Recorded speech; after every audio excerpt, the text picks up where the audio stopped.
होइन, त्यहाँ के कस्तो उपचार गरिन्छ आफूलाई थाहा नै छैन। ल त्यसो भए ध्यान दिएर सुन्नुहोस्, त्यहाँ त वरिष्ठ डाक्टरहरूद्वारा ओपीडी सेवा सञ्चालन, इन्टरनल मेडिसिन डाक्टर अशरफ हुसेनद्वारा सुगर, थाइराइड, छाती, पेट, नसा, बाथरोग र किडनी सम्बन्धी जाँच गरिन्छ। त्यसै गरी दाँतरोग विशेषज्ञ डाक्टर अजय कुमार अस्थानाद्वारा दाँतको सबै उपचार गर्नुको साथै स्त्री तथा प्रसुति रोग विशेषज्ञ डाक्टर प्रीति यादवद्वारा महिलाहरूको समस्या सम्बन्धी सबै उपचार गरिन्छ नि। साथमा अल्ट्रासाउन्ड, इको, इसिजी र रगत चेक जाँचको ल्याबको पनि सुविधा छ। हो र, त्यसो भए म आजै जान्छु शिवा पोली क्लिनिकमा। सम्पर्क शिवा पोली क्लिनिक, पुरानो शिवा अस्पताल भवन सँगै link road, Ghantaghar, Birgunj. Mobile number 9821 93 967। गाउँ सहर सारा गुम्जाउने यो हो रेडियो सान्वी 96.4। Radio Sandhi 96.4।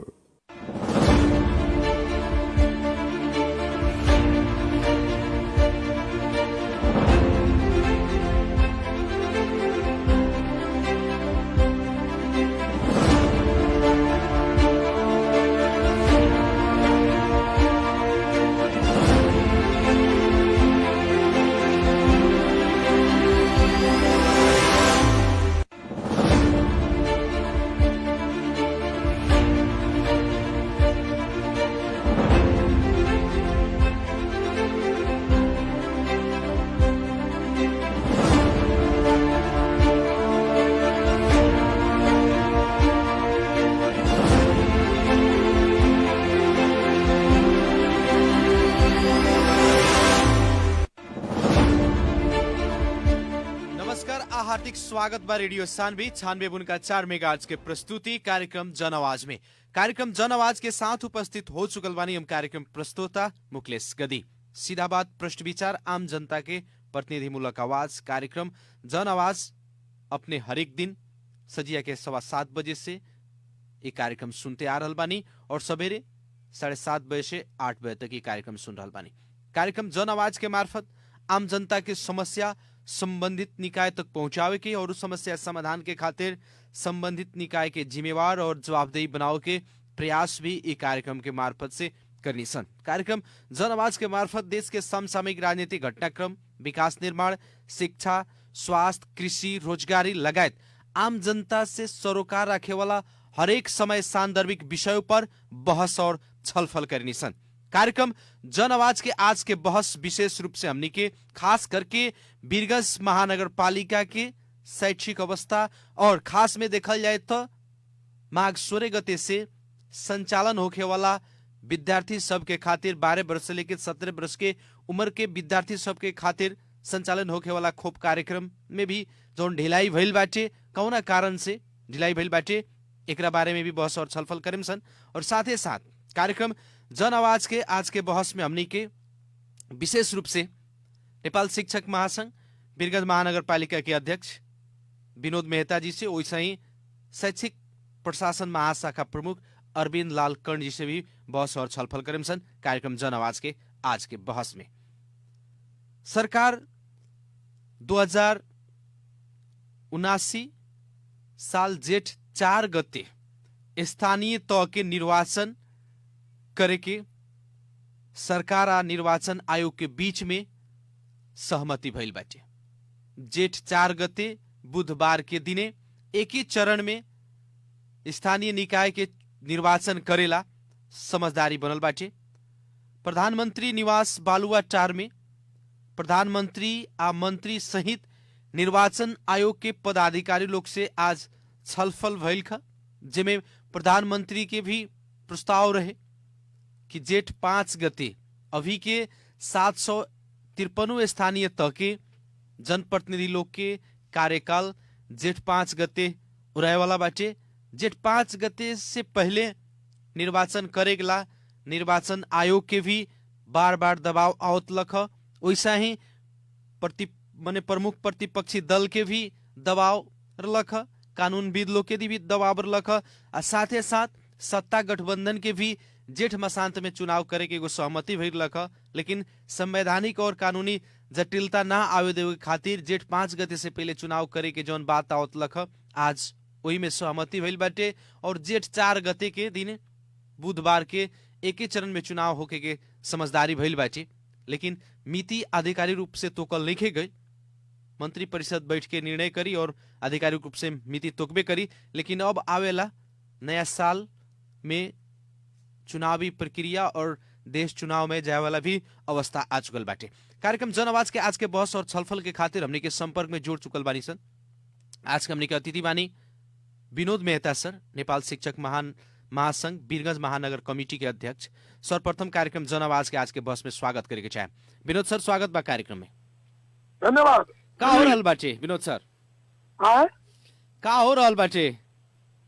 का को अभी तो स्कूल सब छुट्टी बा, फिर भी स्कूल के गतिविधि में समय बीत रहल बा।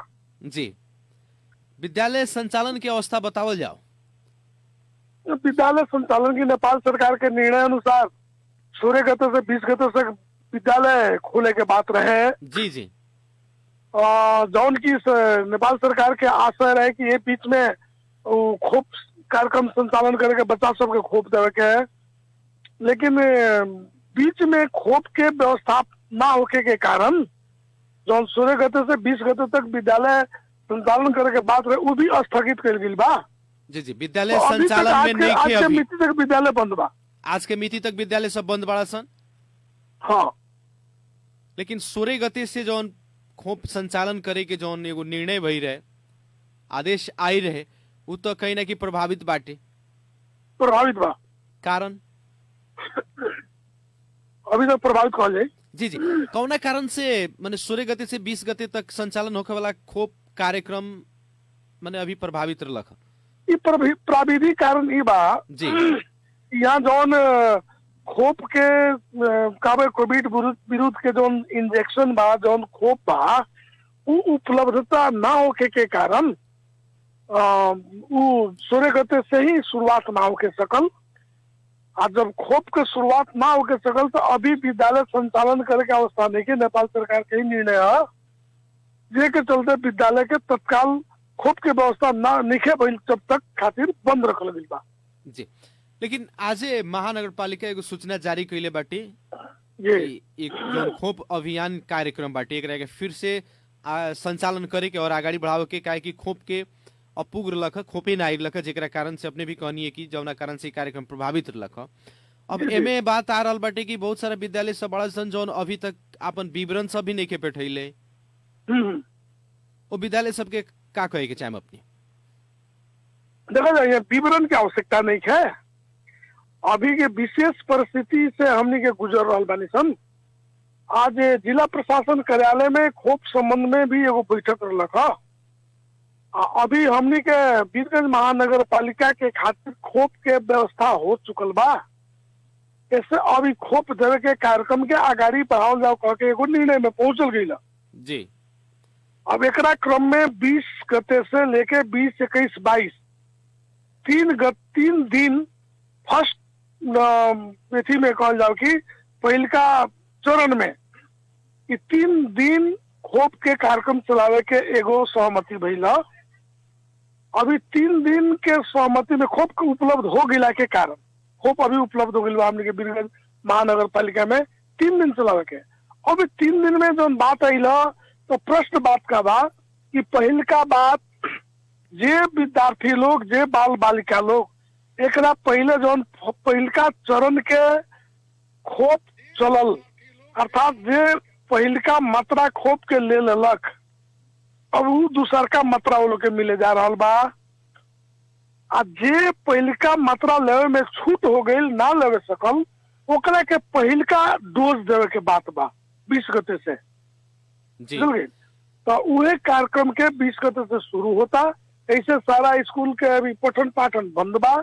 विद्यार्थी के जो 16 गते से बोला रहे वो भी बच्चा लोग के अभी फिर भी फिरता कर दल गई।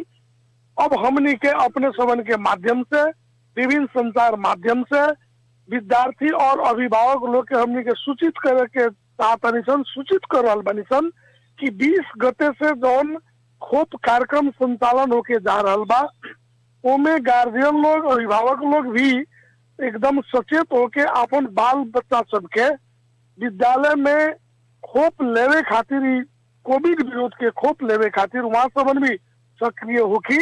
हमनी के विद्यालय प्रशासन के भी हम अपना एगो फेसबुक स्टेटस में रख देनी है, आग्रह के लिए बनी प्रधानाध्यापक आ शिक्षक साथी लोग से कि 20 गते से खोप के कार्यक्रम संचालन होके वाला बा। एमे पूर्व तैयारी में लाग जाए के पड़ल, अपना अपना विद्यार्थी सबके खबर करे के पड़ल, गार्जियन के खबर करे के पड़ल। आप 20 गते से खोप होके वाला में शिक्षक कर्मचारी के भी एगो सहयोगी के रूप में, स्वयंसेवक के रूप में लगा के ई खोप जौन अभियान बा एकरा के सफल करे के पड़ल। एमे हमनी के लागल बनी सर। जी विनोद सर, बीरगंज के खातिर खास में कितना खोप की आवश्यकता बाटे? अब एग्जैक्टली अब उतर ना कहल जाए का बाकी पहिलका चरण में जौन एकरा पहले जौन खोप कार्यक्रम चलल ओमे छूट फूट भइल। एक्चुअली में थोड़ा सा कमजोरी का भइल कि अचानक एकरा पहले के जौन खोप कार्यक्रम भइल ओमे जितना लोग के इंजेक्शन दहल गई, खोप दहल गई, उ सब लोग के डाटा उस सरकारी फॉर्म में ही मात्र एंट्री भइल। हमने के विद्यालय में का भइल कि थोड़ा सा एकरा के टेक्निकल मिस्टेक कहल जा सकेला, वहाँ डाटा वहाँ ना रखल गई कितना बच्चा हमारे बाकी रह गई कह के। हालांकि और में कारण का रहे कि बहुत सारा विद्यार्थी विद्यालय में जौन खोप केंद्र रखल गई वो खोप केंद्र में बहुत सारा विद्यार्थी खोप लेलक। उनमें से बहुत सारा विद्यार्थी के का रहे कि सर हम स्वास्थ्य चौकी में खोप ले चुकल बानी, हम फला हॉस्पिटल में ले चुकल बानी, वैसे कुछ विद्यार्थी से बाहरों ले रहे हैं। वैसा डाटा पूर्ण रूप में तैयार करे के स्थिति ना मिलल, वैसा अवस्था ना मिलल। ऐसे एकदम एक्यूरेटली फलना विद्यालय में हेतना विद्यार्थी ले चुकल, हेतना बाकी बा उ कहल थोड़ा मुश्किल बा। सारा कुछ थोड़ा सा जल्दीबाजी में काम भइला के चलते एक्यूरेट रूप में इतना विद्यार्थी फलना जगह बाकी बा कहल थोड़ा मुश्किल बा। हालांकि अभी जौन खोप होके जा रहा बा दोनों डोज, पहलका डोज और दूसरका डोज होके जा रहा बा। पहलका में जौन छूटल बा उ विद्यार्थी लोग के मिली और जौन लोग पहले ले चुकल बा वो लोग के दूसरका डोज मिली। ऐसे थोड़ा सा अपने के प्रश्न जौन रहा है कि कितना आवश्यकता बा एक्यूरेटली थोड़ा सा हम ना कह सकें। जी जी। अब विनोद सर, कोरोना के खोप देला के बाद स्कूल सब के अवस्था का रही, खुली की बंद रही की केंग अवस्था? अब देखो अब सबसे पहले का बात का बाकी कोरोना के खोप लेला के बाद तुरंत प्रभावकारी खोप व प्रभाव अपन ना डालेला। जी जी। अर्थात तुरंत आज खोप ले लेनी और खोप लेते मात्र हम पूरा स्वस्थ हो गई नहीं, अर्थात हमरा में कोरोना से लड़े खातिर क्षमता हो गई, वो तुरंत ना होला ना। तो प्राविधिक लोग के कहनाम के अनुसार कम से कम 2 हफ्ता जो खोप लहल जाई वो खोप के प्रभाव जमाव खातिर शरीर में व्यक्ति के एगो क्षमता वृद्धि करे खातिर कम से कम 2 हफ्ता समय देवे के पड़ल। एक क्रम से का बाकी हमारा जहाँ तक बुझाई बा, कारण कि नेपाल सरकार के निर्णय के भी हमने के लेके चलता नहीं छन। हमरे कहला से स्कूल हे दिन से चली हे दिन से ना चली वो अवस्था नहीं है। नेपाल सरकार का निर्णय ले रहा ऊपर डिपेंड करी। ओकरा बावजूद भी हमार बुझाई कि खोप कार्यक्रम संपन्न भइला के कम से कम 1.5-2 हफ्ता के बाद में विद्यालय संचालन करे के बारे में विचार कइल जा सकेला। जी, लेकिन एक और बात कथी आवता जनगुनासो की प्राइवेट स्कूल सब चल रहा बा, सरकारी स्कूल बंद बा। जिला प्रशासन कार्यालय में जाई, मालपोत कार्यालय में जाई या जहाँ भीड़ लागे वाला कार्यालय सब बाटे वहाँ भीड़म भीड़ बाटे, लेकिन स्कूल बंद बाड़ा सन सरकारी स्कूल सब। अब देखल जाओ यहाँ सब बड़ा का बा की विशेष परिस्थिति बा। विशेष परिस्थिति में रुआ का बुझल आज 3 गो सरकार के निर्णय के लेके चले के अवस्था बा। अब केंद्र सरकार संघ सरकार के आपन निर्देशन बा, प्रदेश सरकार कहीं मौन बा, स्थानीय सरकार के आपन किस्म के बाध्यता बा, अपना हिसाब से लेके जा रहा बा। एक समस्या जहाँ 3 गो सरकार के 3 गो निर्देशन हो जाता, तीनों सरकार के आपसी समन्वय होके के अवस्था नहीं के। यहाँ तक शिक्षा मंत्रालय और स्वास्थ्य मंत्रालय के बीच में समन्वय के अभाव देखल गई बा। इस समन्वय के लेके भी कहीं न कहीं समस्या हमने के सामने झेल रहा बनी सन। रहल बात के रुआ समझ सभी जानता नहीं कि एगो प्राइवेट विद्यालय सब जन बात एगो व्यवसाय मुखी संस्था व्यवसायिक रूप से शिक्षा संचालन कर बा। ओकर शिक्षा देवे के साथ साथ व्यवसायिक भी ओकर आशय बा, व्यवसाय कैल भी ओकर आशय बा। सामुदायिक विद्यालय व्यवसाय विद्यालय ना हो, वो नेपाल सरकार के आज के डेट में प्रदेश सरकार के या स्थानीय सरकार के सबके निर्देशन, सबके मैंने सलाह सहयोग से ही संचालन करना चीज बा। तो का बा कि व्यवसायिक रूप से भी वो लोग कहीं देख रहा बा, कहीं ना कहीं बस मैंने प्राइवेट विद्यालय सबके व्यवसाय में भी असर पड़ रहा बा। वो लोग अपन पीड़ा समस्या नेपाल सरकार के पास, चाहे प्रदेश सरकार के पास, चाहे स्थानीय सरकार के पास से रखा था कि हमने के बहुत बड़ा आर्थिक लॉस में जा रहा बानी सन। तो ये तीनों सरकार भी कहीं ना कहीं वो लोगों समस्या सुन के थोड़ा सा मौनता दिखा रहा बा। लेकिन तो जे आम जनता बाटे, जे आर्थिक स्तर से न्यून बाटे, जेकर बाल बच्चा सब सरकारी स्कूल में पढ़ रहा बाटे, उ तो वंचित बा। यह बेरा कौन चीज से वंचित बा? पढ़े से, जैसे कि प्राइवेट स्कूल, बहुत प्राइवेट स्कूल सब चल रहा बड़ा सन, लेकिन सरकारी स्कूल बंद कइल जा रहा बाटे। सरकार के निर्देशन भी बा। अपने ठीक बा, अपने के बात से हम सहमत बनी। बात और पता लगावल बुझल जाओ कि आज हमने के कहीं कहीं से न्यूज में देखनी है कि कुछ जिला में, शायद सुनसरी जिला में, जी सुनसरी जिला, प्राइवेट विद्यालय संचालन करे वाला संचालक लोग के, विद्यालय के डायरेक्टर लोग के, निर्देशक लोग के, प्रिंसिपल लोग के कुछ कार्रवाई मिले, पुलिस पकड़ाव की बा। जी ना नेपाल सरकार के निर्देशन अनुसार चाहे वो प्राइवेट या चाहे सामुदायिक विद्यालय के छुटिया के विद्यालय संचालन न करने का आदेश नहीं किया। उस समग्र में संपूर्ण विद्यालय के अभी के कोविड-19 अर्थात कोरोना के भय से, त्रास से अभी तत्काल विद्यालय के पठन पाठन बंद करे के निर्देशन सरकार के बाद। लेकिन हम पहले कह चुके हैं कि जौन की एगो व्यवसायिक मंशाल से सोचे वाला कारण से विद्यालय संचालन भइल बा, वो हिसाब पर नेपाल सरकार कहीं ना कहीं एक्शन भी ले रहा बा। जैसे कुछ जिला के समाचार जनाई बने हुए अपने हम सुना चुकनी। अब वीरगंज के परिवेश में बात कही जाए तो हमारा तो नहीं लागत कि कितना विद्यालय चलता ना चलता। काल भी हमने के वीरगंज के महानगर के शैक्षिक प्रशासन महाशाखा में बैठल रही, कुछ निजी विद्यालय के साथी लोग भी वहाँ रहे।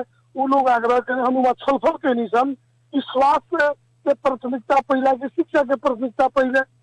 अगर स्वास्थ्य रही तबे शिक्षा की आवश्यकता बा, स्वास्थ्य ना रही, जिंदगी ही ना रही तो शिक्षा की कोई आवश्यकता नहीं के। तो अभी के वर्तमान अवस्था के देखते हुए पठन पाठन के थोड़ा समय से स्थगित कैला से भी अगर हमने के जीवन सुरक्षित बा तो ओकरे के पहलका प्राथमिकता में लेके आगे चल जाओ कह के बातचीत। हाँ, एक बावजूद भी वीरगंज महानगर पालिका के अंतर्गत बहुत सामुदायिक विद्यालय और बहुत ही ज्यादा जिला के अन्य पालिका से बेसी वीरगंज महानगर पालिका में निजी विद्यालय की संख्या बहुत ज्यादा बा।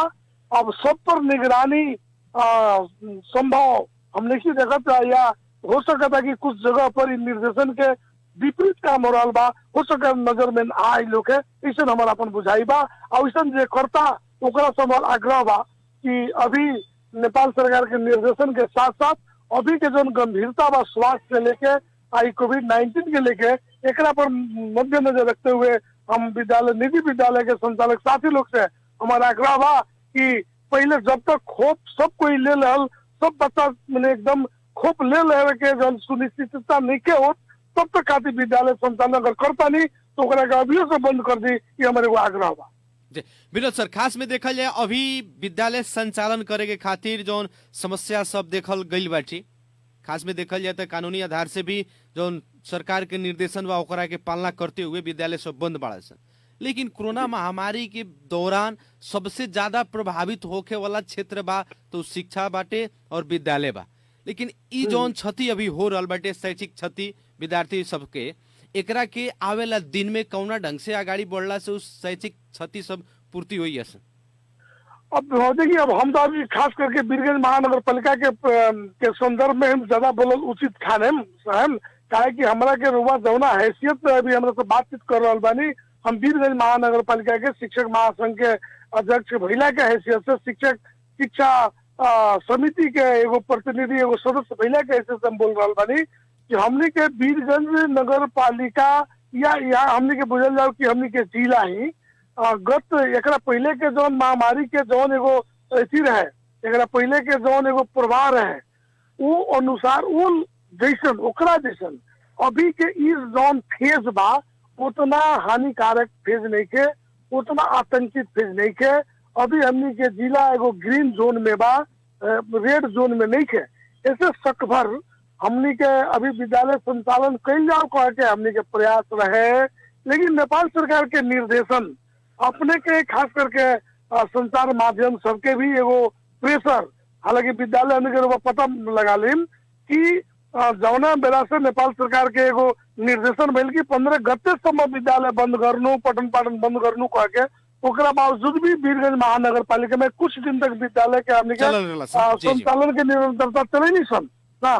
लेकिन विभिन्न संचार माध्यम के प्रेशर, नेपाल सरकार के निर्देशन के प्रेशर के लेके बाध्य होके विद्यालय बंद करे के पड़ल। एक तरफ की बात, दूसर का चीज कोनो चीज के एगो विशेषज्ञता होला कि स्वास्थ्य के मामला में जौन विशेषज्ञ मंत्रालय बा, विशेषज्ञ लोग बा, विशेषज्ञ यहाँ के मुझे कि एकरा के विश्व स्वास्थ्य संगठन से लेके नेपाल के स्वास्थ्य से जुड़ल जौन एजेंसी सब बड़ा सन, इस सारा सब के आग्रह में ये हानिकारक हो सकेला, बाल बालिका ज्यादा प्रभावित हो सकेला, तो उन्हें से सुझाव रहे ओकरा के भी नजरअंदाज कहीं उचित ना समझ के पठन पाठन बंद कल गई।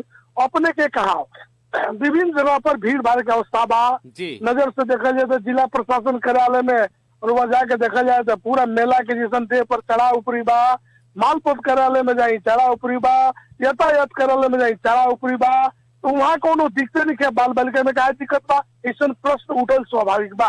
अपने के भी ये प्रश्न करे के तो नहीं है। एमे हमर कहे के मतलब का बा कि अभी के इस जौन अभी हमने के जौन परिस्थिति के दौर से गुजर रहा बानी सन, कोरोना के हमने के सुझाई से कि बाल बालिका ज्यादा एक से प्रभावित होके के संभावना बा। विशेषज्ञ लोग के कहना अनुसार, विशेषज्ञ लोग के बतावला के अनुसार, विश्व स्वास्थ्य संगठन के कहला के अनुसार बाल बालिका सबसे ज्यादा प्रभावित होके के संभावना बा। बिहान के हमनी के संपत्ति, बिहान के किरणाधार, बिहान के हमनी के पुस्तक कहे वाला बाल बालिका है। ऐसे अन्य बुजुर्ग लोग के काम हो रहा बा, मालपोत में बुजुर्ग लोग के काम हो रहा बा, अपने के सीडीओ कार्यालय में, यातायात कार्यालय में लगाए अन्य कार्यालय में विभिन्न कार्यक्रम में सहभागी हो रहा बा, तो यहाँ के एगो वयस्क लोग। लेकिन बाल विनोद मेहता जी से हमने के बातचीत करता नहीं सन, फोन संपर्क टूटल बाटे, फिर से वहाँ के जोड़े के हमने के प्रयास करें सन।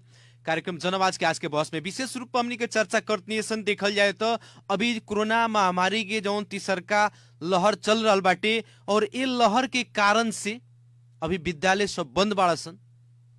खास में 16 गते से 20 गते तक 12 वर्ष से लेके 17 वर्ष की उम्र समूह के विद्यार्थी सबके खातिर कोरोना के खोप देवे के अभियान जो रहे, कार्यक्रम जो रखा वो वीरगंज महानगर पालिका लगायत पर्सा जिला के और सारा स्थानीय तह में भी प्रभावित बाटे।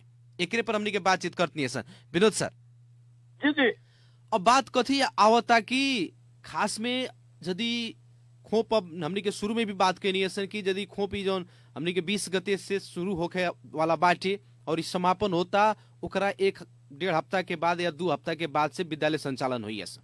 जी जी, अभी हमने कुछ देर के बाद शैक्षिक प्रशासन महाशाखा प्रमुख अरविंद लाल सर के भी हमने के वहां से भी बातचीत करे वाला बानी सन। महानगर के पालिका के भीतर में शिक्षा और शिक्षक लोग के लगायत का समस्या सब बड़ा सन।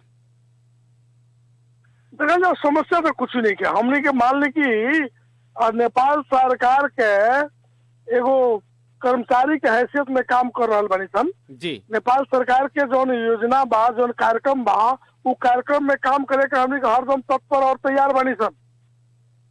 तो ये भी कहा कि मान ली कि बाल बालिका विद्यालय में पढ़े वाला बाल बालिका के स्वास्थ्य के, ओकर शिक्षा के, संपूर्ण चीज के एगो बहुत बड़का अभिभावक हमने के शिक्षक जमात भी है, विद्यालय है।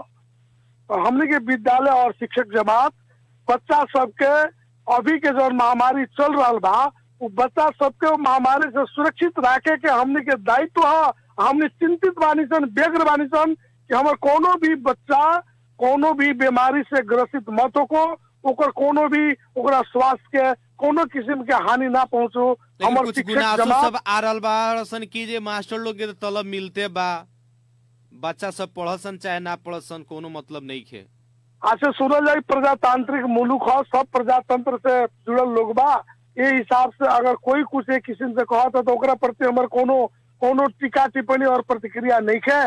जे जैसन देखी वैसन बोली, जे जैसन बुझी वैसन बोली, वो अलग बात है। इतना जरूर है कि लोग कुछ भी कहे, जे सारा लोग मास्टर के गरियावला न शिक्षक के, वही शिक्षक से पढ़ के विद्वान अपना के समझ के लोग है शिक्षक के गरियावला, वही शिक्षक के पढ़ावल उ लोग है, वही शिक्षक के जन्मावल उ लोग है शैक्षिक रूप में, बौद्धिक रूप में।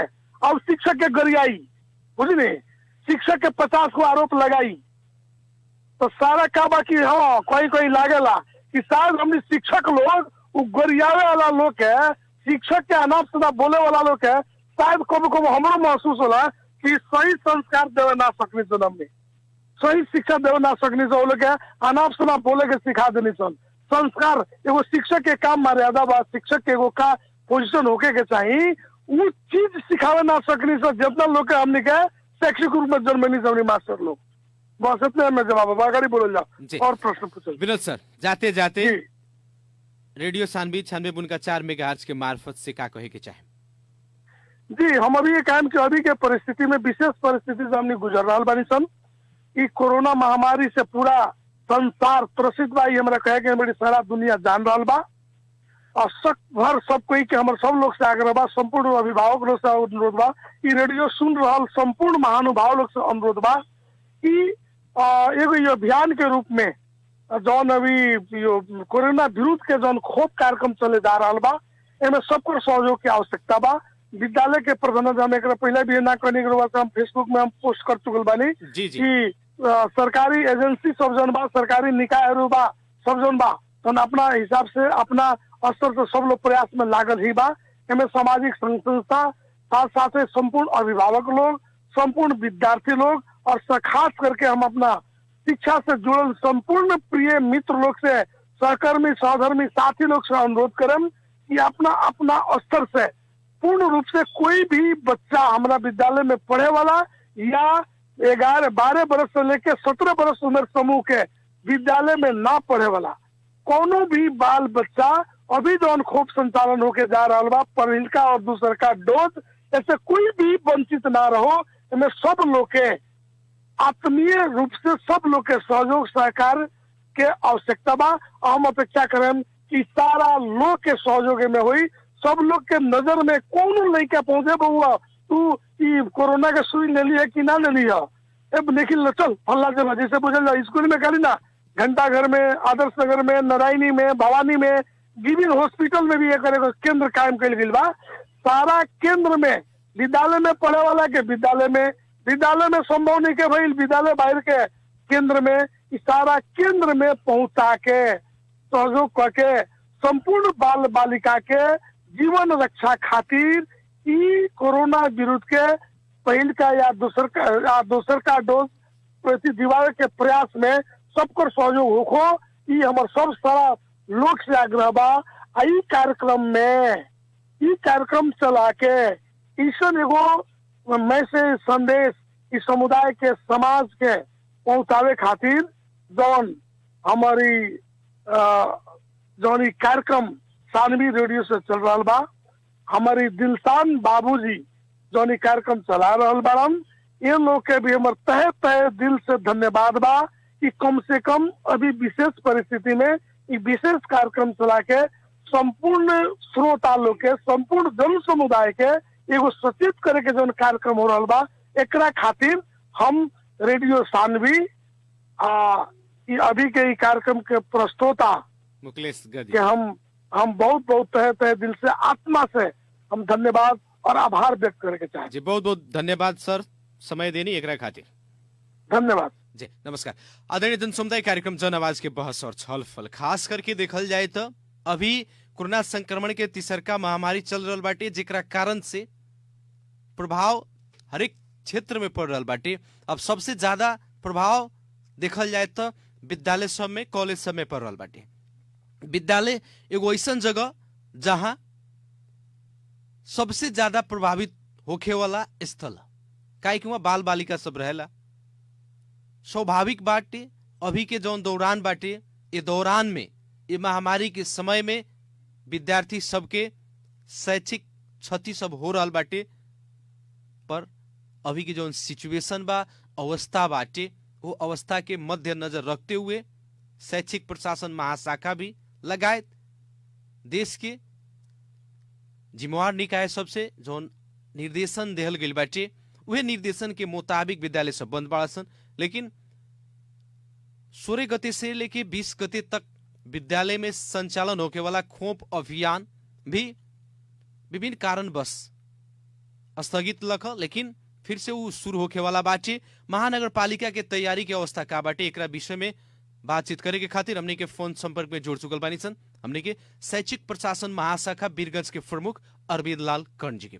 अरविंद सर, स्वागत छ यहाँलाई कार्यक्रम जनआवाजमा। धन्यवाद यहाँलाई र लगायत सम्पूर्ण श्रोतावर्गमा पनि मेरो नमस्कार।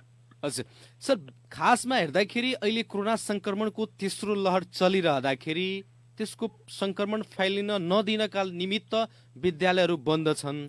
16 गतेदेखि 20 गतेसम्म खोप अभियान पनि सञ्चालन गर्न भनिएको थियो। के कारणले हुन सकेन र कहिलेबाट सुरु हुन्छ? यसमा दुईटा पाटो छ। अब शिक्षा र स्वास्थ्य भन्ने दुईटा पाटो जरुरी मतलब यहाँनिर देखिएको कुराहरू। शिक्षा मन्त्रालयले निर्देशन जारी गरेको अनुसार चाहिँ हामी स्ट्यान्ड बाई अवस्थामा थियौँ होइन।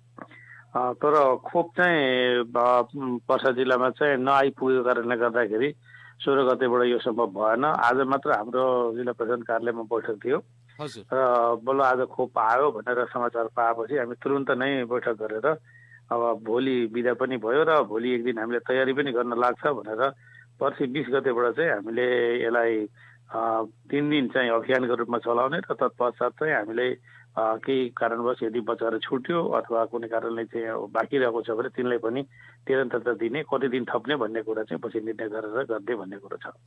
त्यसैले चाहिँ खास गरिकन यो खोप नआएको कारणले गर्दा मात्र हो, हाम्रो कारणले चाहिँ होइन। हजुर, खोप नआएको कारणले गर्दाखेरि 16 गतेबाट भनिएको कार्यक्रम चाहिँ लागू हुन सकेका थिएन, प्रभावित थियो। अब चाहिँ तपाईँहरूले एउटा सूचना जारी गर्नु भएको छ 20, 21 र 22 गते 3 दिन खोप अभियान सञ्चालन गर्ने तयारीमा हुनुहुन्छ। यो खोप अभियानलाई प्रभावकारी रूपमा सञ्चालन गर्नका लागि कस्तो छ तयारी तपाईँहरूको? हामी एकदमै युद्ध स्तरमै तयारी अवस्थामा छौँ। खास गरिकन हाम्रो 32 वटा वडाकै विद्यालयहरूलाई फोकस गरेर हामी यसलाई त्यो खोपको सुविधा दिने भनेर चाहिँ गरिरहेको अवस्था छ। जसमध्ये 1 नम्बरदेखि 16 नम्बरमा अलि विद्यालयको चाप बढी भएको, विद्यार्थी सङ्ख्या पनि बढी भएको कारणले गर्दाखेरि हामी 1 नम्बर र 1 देखि 16 सम्ममा न्यूनतम 20 वटा केन्द्र बनाउने र बाँकी चाहिँ 16 वडामा चाहिँ जहाँ जहाँ हाम्रो प्रत्येक वडामा विद्यालयहरू जति छन् ती प्रत्येक विद्यालयमा चाहिँ मतलब खोप केन्द्र राख्ने र त्यसको समन्वय चाहिँ सम्बन्धित वडाको स्वास्थ्य कार्यालय हाम्रो जुन स्वास्थ्य केन्द्र हो केन्द्र जे छ त्यसले चाहिँ गर्नुपर्ने भनेर चाहिँ हामीले निर्णय गरेका छौँ। र यसमा चाहिँ हामीले 12 देखि 17 वर्ष उमेर समूहका बच्चाहरू हुन त हामीले योभन्दा पहिले पनि अरू पालिका भन्दा हाम्रो पालिका अलिकता यसमा अगाडि बढेको थियौँ। यो एक चरणको खोप लिइसकेका छ, जसले गर्दाखेरि हाम्रो एउटा काम चाहिँ दोस्रो खोप दिने, दोस्रो डोज र केहीमा चाहिँ बाँकी पनि रहन गएको थियो। त्यतिखेर खोप कम भएको कारणले गर्दाखेरि त्यो कम भएको ठाउँमा चाहिँ नपाएको भनौँ न, नपाएकोहरूलाई चाहिँ पहिलो डोजको रूपमा दिने भनेर चाहिँ झन्डै हामीले 32,000 जतिको खोप खपत गर्ने हाम्रो महानगरपालिकामा त्यो अभियानको रूपमा चलाउने भन्ने निर्णय भएको छ। तर रेकर्ड त तपाईँहरूसँग होला, कति आवश्यक छ यहाँ, कति विद्यार्थीहरू 12 देखि 17 वर्ष उमेर समूहका विद्यार्थीहरूलाई आवश्यकता छ यहाँ? किन नहुनु, सबै रेकर्ड हामीले विद्यालयको रेकर्ड, विद्यार्थीको रेकर्ड सबै हामीले जनस्वास्थ्य कार्यालय उपलब्ध गराइसकेका छौँ। र विद्यालयहरूमा पनि हाम्रो जुन IEMI सिस्टम छ त्यसबाट चाहिँ विद्यार्थी सङ्ख्या नामावली सहितकै रिपोर्ट हामीले निकाल्न लाएर र त्यतिखेरै हामीले त्यसको रेकर्ड पनि अपडेट गर्ने र रिपोर्टिङ पनि गर्ने सकेपछि त्यो प्रत्येक दिनको खोप कार्यक्रम सकेपछि अब रिपोर्टिङ गर्नुपर्ने प्रावधान छ र तत्पश्चात हामी त्यो पनि सेयर गर्न सक्ने अवस्थामा हुन्छौँ। जसले यो विगतमा दिएको खोपको आधारमा भन्नुपर्ने हो भने हामीसँग झन्डै 31,000 बच्चाहरू थिए सबै मिलाएर त्यो उमेर समूहका, जसमध्ये हामीले 27,000 जति हामीले दिन सक्यौँ। तर तत्काल त्यो अवस्थामा चाहिँ हामीसँग खोपको अभाव भयो र खोपको अभाव भएको कारणले गर्दाखेरि हामी थप चाहिँ 5,000 दिनुपर्ने बच्चाले दिन सकेनौँ। तर अहिले चाहिँ हामीसँग 51,000 खोप आइसकेका छ, त्यसले गर्दाखेरि खोपको अभाव चाहिँ छैन सबैलाई हामीले अनिवार्य रूपमा चाहिँ खोप दिन्छौँ र विद्यालयहरूलाई चाहिँ हामीले निर्देशन पनि जारी गरिसकेका छौँ। प्रभावकारी रूपमा नै यसलाई के अरे कुनै पनि बच्चा नछुटोस् हिसाबले चाहिँ विद्यालयले चाहिँ परिचालन गर्ने र खोप टोली जुन जान्छन् ती खोप टोलीहरूलाई पनि विद्यालयले चाहिँ आवश्यक स्वयंसेवीकीय सुविधाहरू सहयोग गरिदिने, जस्तै हाम्रो रेकर्ड किपिङका कुराहरू, कार्ड भरिदिने कुराहरू, यी सब काममा जति छिटो सहयोग हुन्छ, जति बढी सहयोग हुन्छ, खोप त्यति बढी जान्छ। यदि स्वास्थ्य कर्मीहरूलाई मात्रै नै त्यो काममा लगायो भनेपछि त हाम्रो खोप सेवा प्रभावित हुन्छ, अलिकति कम हुन्छ। त्यसैले हामीले विद्यालयलाई यस काममा पनि सहयोग गर्ने भनेर निर्देशन पनि दिइसकेका छौँ। हजुर, विद्यालय बन्द हुँदाखेरि कतिपय विद्यार्थीहरू अहिले विरगज बाहिर छन्, गाउँमा गएका छन्। उनीहरूलाई ल्याउनका लागि वा तिनीहरूलाई खोपबाट वञ्चित नहुनका लागि विद्यालयहरूलाई कस्तो किसिमको निर्देशन दिनुभएको छ? दुईटा कुरा छ। मैले फेरि दोहोऱ्याएँ, हाम्रो महानगरपालिकामा पहिलो डोज लिइसकेको कारणले गर्दाखेरि उनीहरूको एउटा कार्ड बनिसकेको अवस्था छ। त्यो कार्डलाई आधार बनाएर त्यो यदि वीरगञ्जमा छैन भने पनि ऊ जहाँ छ त्यही पनि त्यो के अरे सुविधा लिन सक्ने अवस्था छ।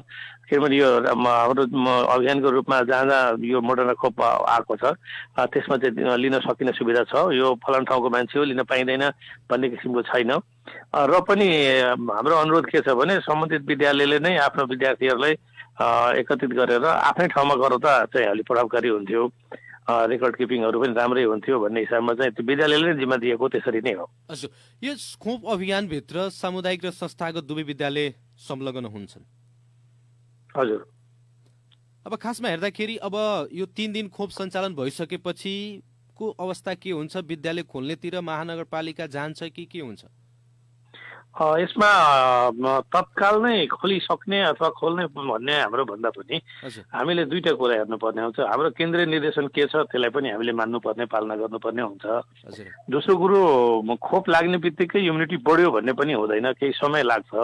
त्यस कारणले चाहिँ हामीले तत्काल नै विद्यालय खोलिसक्ने भन्ने हिसाबमा हुँदैनौँ। माघ मसान्तसम्म चाहिँ विद्यालय नखोल्ने अथवा चाहिँ विद्यालयमा चाहिँ भौतिक रूपमा शैक्षिक गतिविधि नगर्ने भन्ने निर्देशन पनि आएको छ। त्यसले गर्दाखेरि हामीले चाहिँ त्यसलाई पनि पालना गर्ने गरी तत्काल चाहिँ यो खोप अभियान चाहिँ गर्दा गर्दै पनि हाम्रो लगभग 24-25 गतेसम्म जान्छ होला। त्यसैले चाहिँ हामीले यो महिनासम्म चाहिँ गर्ने मनसाय त हाम्रो छैन।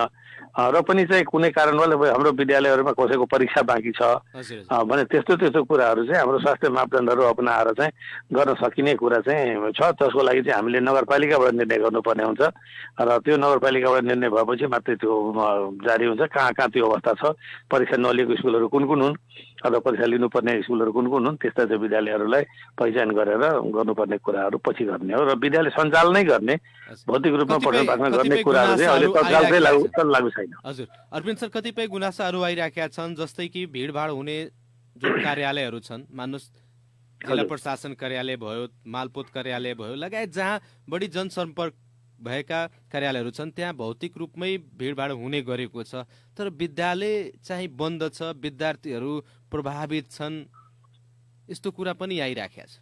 यसमा अरू ठाउँमा के भइरहेछ भन्ने उदाहरण दिएर हामी पनि त्यही गर्ने भन्ने भन्दा पनि अब बालबालिकाहरू अलि संवेदनशील हुन्छन्। त्यसकारण चाहिँ अब उहाँहरूमाथि त्यो खतरा मोल लिन चाहिँ सकिन्न। भन्न खोज्नुको तात्पर्य के थियो भने अरू कार्यालयहरूमा कोरोना नलाग्ने तर विद्यालयमा कोरोना लाग्छ अरे भन्ने जनगुनासो चलिरहेको छ, आइरहेको छ अहिले। मैले कुरो बुझेँ, तर मैले त्यसैको जवाब दिइरहेको छु। अब विद्यार्थीहरूसँग त्यसको चाहिँ खेलवाड गर्न चाहिँ अलिकति त्यो सायद दिन हाम्रो नहोला।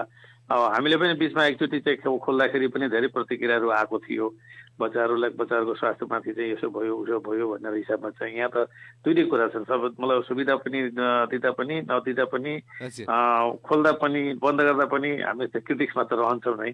तैपनि हामीले चाहिँ अधिकतम स्वास्थ्य मापदण्डलाई पालना गर्ने र हाम्रो जुन सिसिएमसी अथवा हाम्रो डिसिसिएमसीको निर्णयहरू छ त्यसलाई पनि पालना गर्ने र हाम्रो पालिकाले पनि हाम्रो पालिकाको स्थितिलाई अध्ययन गरेर के चाहिँ उपयुक्त हुन्छ त्यो चाहिँ गर्ने भन्ने कुरा चाहिँ अब हामी त्यसमा चाहिँ ढुक्क छौँ। रहेको कुरा चाहिँ अब अन्य निकायहरूमा, अन्य कार्यालयहरूमा त्यो भिडभाडको कुरालाई उदाहरण दिएर स्कुल पनि खोल्नुपर्छ भन्ने तर्क चाहिँ त्यति राम्रो तर्क चाहिँ होइन।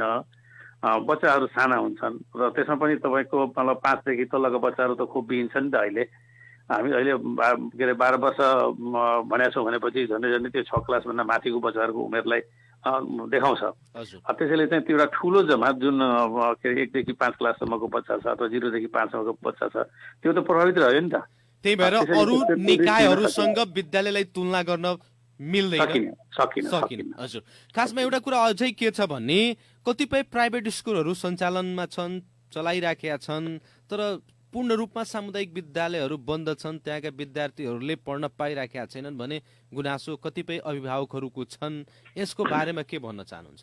यसमा म दुईटा कुरा भन्छु। अब कानुन वा निर्देशन पालना गर्नु सबैको कर्तव्य हो। कानुन विपरीत अथवा निर्देशन विपरीतका गतिविधिहरू कसैले पनि सञ्चालन गर्न हुँदैन, यो एउटा मान्यता हो, गर्नु पनि पर्छ। दोस्रो कुरो के हो, कसैले चाहिँ गरिरहेको छ भनेपछि त्यो गैर कानुनी काम गरिरहेको छ, निर्देशन विपरीतका कामहरू गरिरहेको छ।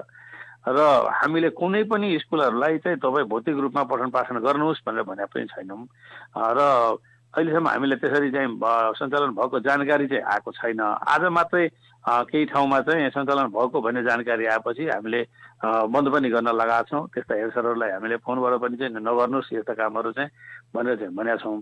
उहाँहरूको एउटा चाहिँ समस्या चाहिँ के, उहाँहरूको कुरो चाहिँ के देखिएको थियो भने हामी बच्चा ल्याइरहेका छौँ। अब 16 गतेबाटदेखि कार्यक्रम थियो, अब चाहिँ हाम्रो यो खोप नआएकोले गर्दा ढिलो भयो। बच्चा त हामी ल्याइरहेका छौँ, बच्चाले हामी के भनेर राखिराख्ने? बच्चाले हामीले त्यो भनौँ न त्यो खोप नआएसम्मको अवस्थामा होमवर्क दिने कि परीक्षा लिने कि अथवा कसरी चाहिँ बच्चाले चाहिँ स्कुलमा राख्ने भन्ने कुराहरू उहाँहरूको चाहिँ गुनासो थियो। र पनि हामीले चाहिँ के भन्यो भने यस्ता तर्कहरू दिनुभन्दा पनि खोप नआएसम्म हामी अहिले केही पनि भन्दैनौँ। खोप आएपछि बच्चाहरूलाई ल्याउने, खोप दिने, त्यो सुविधा उपलब्ध गराउने भन्ने कुरा हाम्रो कुरा हो। भौतिक रूपमा पठन पाठन गर्न पाइँदैन भन्ने कुरा चाहिँ हामीले बुझ्नु परिसकेका छौँ। हजुर, अरविन्द सर, कार्यक्रमको अन्त्यतिर छौँ।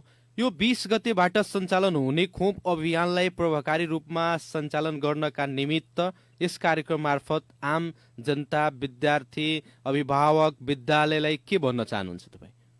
अहिले राज्यबाट जे सुविधा पाइएका छौँ हामीले त्यो राज्यबाट पाउने सुविधाहरूलाई समुचित वितरण गर्नुपर्ने, प्रभावकारी रूपमा चाहिँ त्यो खोप सुविधाहरू उपलब्ध गराउनु पर्ने।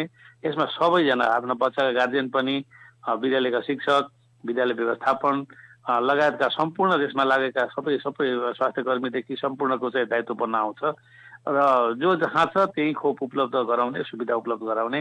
र यसपालि हामीले झन्डै 6 वटा केन्द्र चाहिँ विद्यालय बाहिर रहेका बच्चाहरूको लागि पनि राखेका छौँ।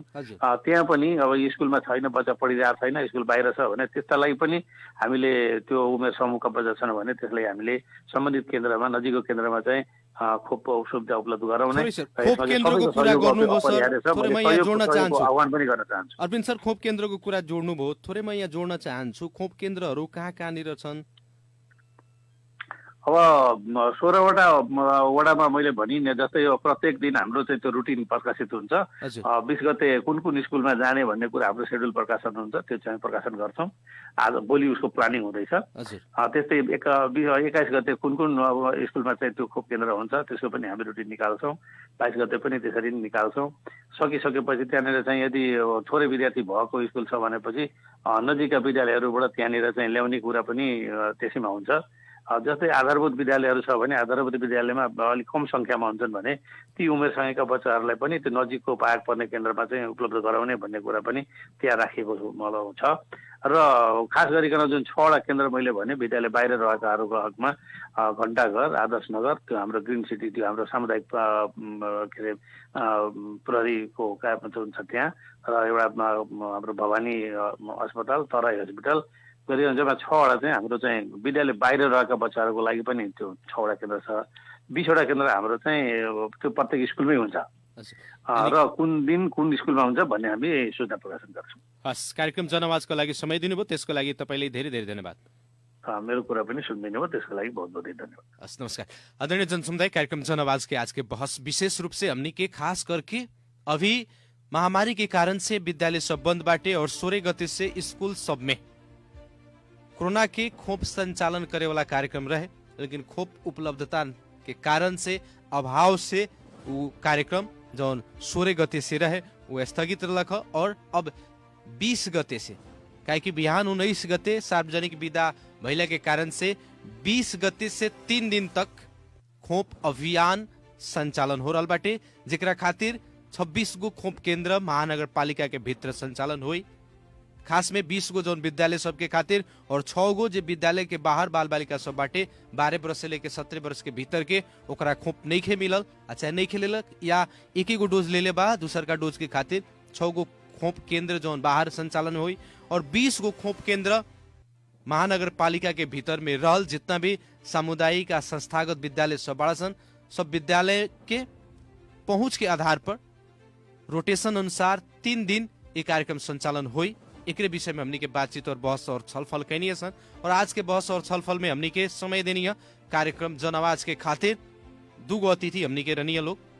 सबसे पहले हमनी के जोड़ले रनिया सन वीरगंज महानगर पालिका शिक्षक महासंघ के अध्यक्ष विनोद मेहता जी के, वहाँ के भी बहुत बहुत धन्यवाद देव के चाहे। विशेष धन्यवाद वीरगंज महानगर पालिका के शैक्षिक प्रशासन महाशाखा प्रमुख अरविंद लाल कर्ण जी के भी धन्यवाद देते हुए कार्यक्रम सुन के साथ देनी एक अपने लगन के भी बहुत बहुत धन्यवाद देव के चाहे और प्राविधिक मित्र अनर्जित यादव जी के भी धन्यवाद देते हुए कार्यक्रम जन आवाज के आज के बहस और छलफल से हम कार्यक्रम प्रस्तोता मुकेश गदी आज के खातिर विदा चाहत बनी। प्रणाम।